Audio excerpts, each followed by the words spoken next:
Bom, fui saber aqui, afinal, o que significa esse SUV, ou SUV, como o pessoal diz aí, né? Então, é Sport and Utility Vehicle, ou seja, um carro que serve tanto para o dia a dia como para o esporte, para o esportivo. Tá? São SUVs que a gente vê por aí, é isso que o pessoal gosta.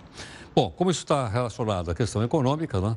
Nós temos aqui mais um convidado, gentilmente aqui conosco, o economista André Perfeito, que está aqui conosco. André, boa noite, obrigado pela gentileza, bem-vindo. Eu que agradeço, obrigado, Herói. Primeiro, eu queria que você me informasse o seguinte, eu ia ler, mas falei, não, é melhor o André falar. Como é que fechou a Bolsa? Olha, pela última vez que eu já vi isso, que está sendo bastante intenso, né? Estava em queda ali e no final do dia teve uma queda bastante significativa das ações da JBS. Estavam acumulando 30% de queda no final do pregão. Então, isso daí dá o tom, por assim dizer, né? Desse momento que a gente está vivendo, né? Bastante insegurança, incerteza. Deve continuar isso aí por os próximos dias aí, né? Não tem como pensar de outra forma. Bom, e o dólar? Olha, eu vou contar a história da seguinte forma. Eu acho que, a despeito de todo o pânico que a gente está vivendo, tem algumas coisas um pouco mais controladas. O que eu quero dizer com isso? É provável que o dólar vai se desvalorizar, né? A gente não tem, desculpa, que o dólar vai se apreciar, o real vai se desvalorizar. O motivo disso, obviamente, está amplamente conectado com a crise política, né?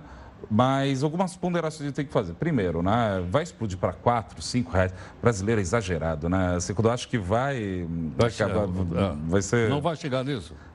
Provavelmente não, por alguns motivos. Primeiro, a gente tem reservas internacionais bastante generosas, né? Estamos falando de quase 370 bilhões de dólares. E mais do que isso, né, a gente também está acumulando saldos comerciais bastante expressivos. E também o Banco Central está fazendo intervenção.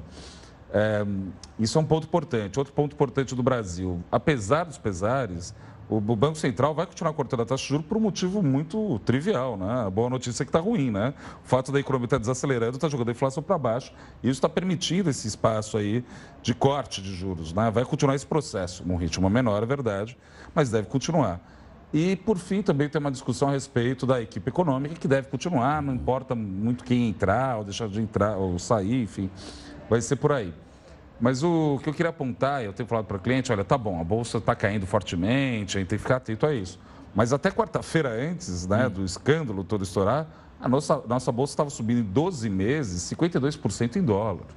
Né? O real era a moeda que mais se apreciava no mundo. Então, calma lá também, né? Tinha várias indicações que já estava exagerado. A principal alteração que teve, na minha opinião, isso é importante, Heródoto, são os juros longos, né? A curva de juros no Brasil estava precificando uma queda continuada, taxa de juros muito baixos. Como eu trabalho com a hipótese que não vai ter reforma da Previdência, seja que o Temer fique, seja que ele saia, não importa quem entrar, não vai ter as condições para isso, os juros longos subiram, né? Então, por sinal, está curioso que a curva de juros, os juros mais longos estão exatamente no mesmo patamar que estava 6 meses atrás, ou seja, justamente quando o Temer estava começando a mostrar que estava querendo, ou teria capacidade de fazer. Você quer dizer que no futuro os juros podem subir de novo? Vai. Vai subir de novo? Vai cair primeiro e depois a tendência... É que a curva de juros, ela tende a ter uma característica positivamente inclinada. Por quê? Quanto mais tempo, mais incerteza. Quanto certeza, mais risco. Quanto mais risco, mais prêmio. Quanto mais prêmio, mais juro. É esse o sentido dessa... Senão a curva brasileira estava estranha, né? Estava negativamente inclinada, que não é geralmente tão normal isso não, na verdade é até bem estranho. Então isso daí foi o principal ajuste já feito, né? Então o mercado já precificou, se não a saída do Temer, pelo menos a não ter reforma, né? Isso daí pode ser ruim de um lado, obviamente, né? Mas, por outro, a gente já sabia que o crescimento... O governo Temer, de forma geral, qual que é o raciocínio do governo Temer em termos econômicos, né? Eu vou criar uma trajetória boa da dívida pública, ou seja, tentar criar superávit. Isso vai fazer aumentar, diminuir a percepção de risco, diminuindo a percepção de risco, cai os juros, na hora que cai os juros, vem investimento. Esse era o jogo todo. Mas a gente já sabia que não ia gerar incentivo no curto prazo por 2 motivos. Primeiro, juro baixo sozinho não faz verão, né? O empresário só investe se você tem perspectiva de demanda, né? Nenhum empresário acorda hoje e olha, nossa, a taxa de juros caiu, vou comprar bens de capital ou vou investir. Ou vou investir. Não é assim que funciona, né? Esse é o primeiro ponto. É que geralmente quando cai os juros quer dizer que a economia está crescendo, não necessariamente desse jeito só. E outra coisa, existe uma ociosidade brutal na economia brasileira. Que empresário vai investir enquanto tem 20, está em torno de 23, 24% de ociosidade na indústria, dependendo de onde você pega os dados, mas é mais de 20%. Então ainda está bastante elevado a ociosidade no Brasil. Então é isso, a gente já sabia que a economia ia crescer pouco, a gente já sabia disso. Então, até segunda ordem, está tudo mais ou menos no mesmo lugar. Pô, tudo no mesmo lugar. Inclusive 13 milhões de desempregados. Não, 13 milhões de desempregados é o seguinte, né? A gente criou uma situação... Os números são todos meus, são 13 milhões de desempregados. Mas é isso, né? Como eu disse, a boa notícia está ruim. A gente não queria controlar a inflação? Não tem. Do ponto de vista do economista, não tem muito segredo isso, né? Agora, queremos fazer o país crescer, aí o receituário é outro, né? Não foi isso que foi agendado, por assim dizer. As reformas, né? Que é uma questão que muita gente está pensando, né?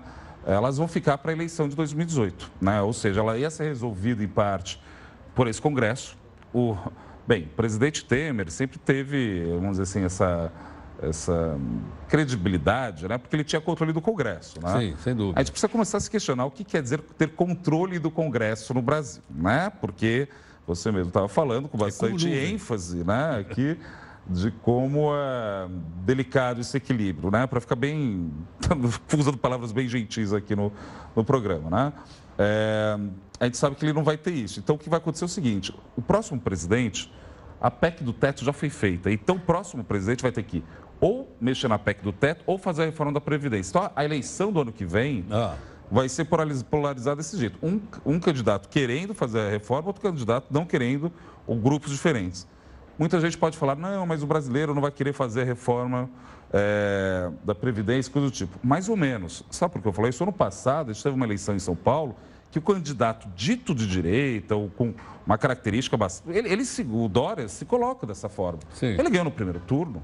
Então, quer dizer, não é bem assim que a população não quer, né? Agora, né, tem um detalhe aí. Você viu o nosso cientista político agora falando um pouco, que essa semana é decisiva. Sim. Ou seja, se o Congresso não votar, não as medidas, não as medidas provisórias, tem o dia a dia do governo, o governo parou.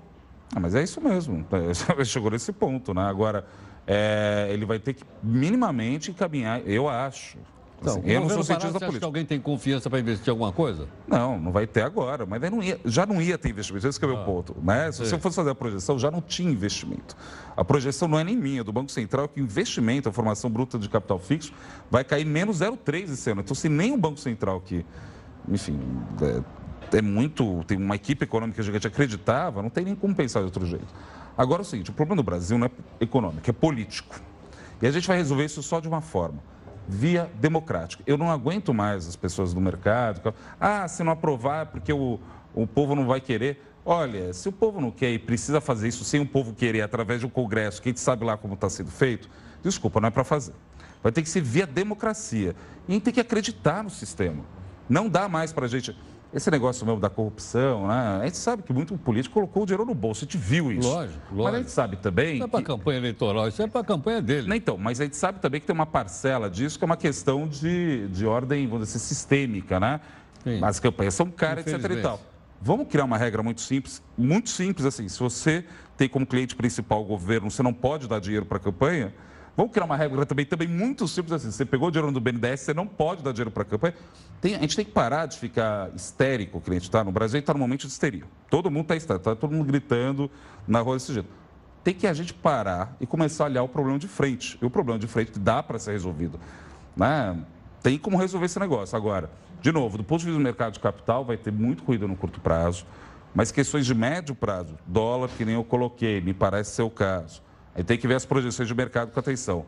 Queda de juros, de um lado, e a permanência da equipe econômica.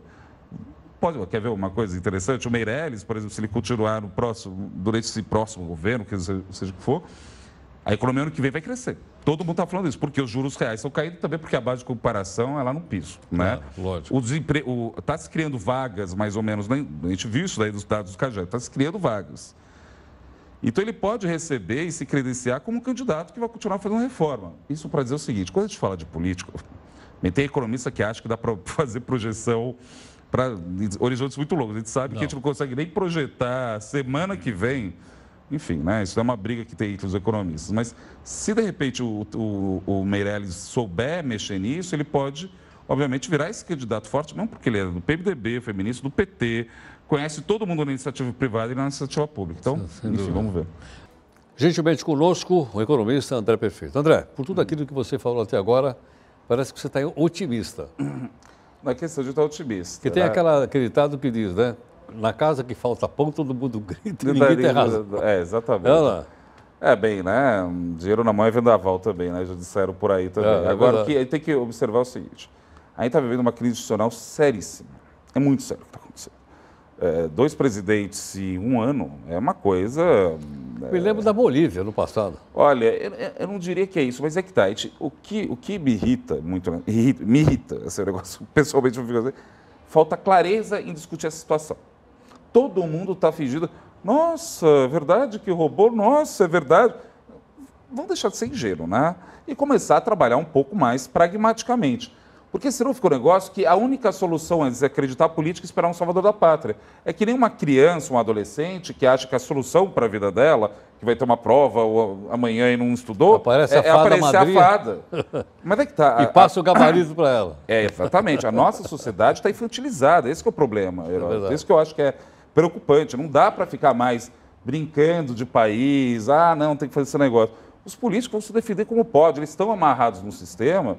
Que cá entre nós a gente construiu junto também, né? Bom, agora em 18 nós vamos ter uma chance de trocar todo mundo. Então. Se é que nós vamos ter juízo. Acho que a gente vai ter juízo e tem que trocar. Vamos fazer esse país e acreditar. André, obrigado mais uma vez pela gentileza. Eu que agradeço, Heródoto. Obrigado. Muito obrigado. A participação do André Perfeito conosco, né? Fazendo aí uma análise interessante para que a gente possa entender um pouco melhor a conjuntura do nosso país. Assim como outros tantos têm vindo aqui e você tem prestado atenção para formar a sua própria opinião, ok? Daqui a um minutinho a gente volta.